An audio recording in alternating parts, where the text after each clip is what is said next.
Tamil cinema ரசிகர்களுக்கு கனவு கண்ணினா அது த்ரிஷா தான். 42 வயசுலயும் அழகு மற்றும் ஃபிட்னஸ்ல இளம் நாயகிகளுக்கு சவால் விடுக்கக்கூடிய அளவுல அவங்க இருக்கிறாங்க. தமிழ் மட்டும் இல்ல, தெலுங்குலையும் முன்னணி நாயகியா வலம் வரக்கூடியவங்க தான் த்ரிஷா. இவங்களோட திருமணம் எப்போ அப்படிங்கிற மாதிரியான ரசிகர்களோட கேள்விக்கு ஒரு பதில் கிடைச்சிருக்குன்னு சொல்லலாம். மௌனம் பேசியதே படம் மூலம் மக்களால கவனிக்கப்படக்கூடிய ஒரு கதாநாயகியா வலம் வர பெரிய ரீச் கொடுத்துச்சு விக்ரமோட சாமி படம் தான்.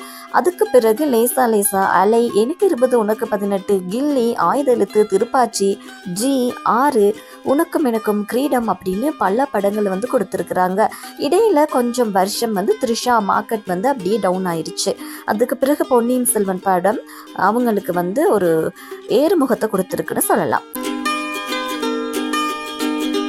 இப்போ தெலுங்குல சிரஞ்சீவியோட விஸ்வம்பரா, அப்புறமா சூர்யாவுக்கு ஜோடியா கருப்பு அப்படிங்கிற படத்துல நடிச்சிட்டு இருக்கிறாங்க. கடந்த சில நாட்களா நடிகை த்ரிஷா பஞ்சாப் தொழிலதிபர் ஒருத்தரை திருமணம் செய்ய இருக்கிறதா ஒரு செய்தி வேகமா பரவுச்சு.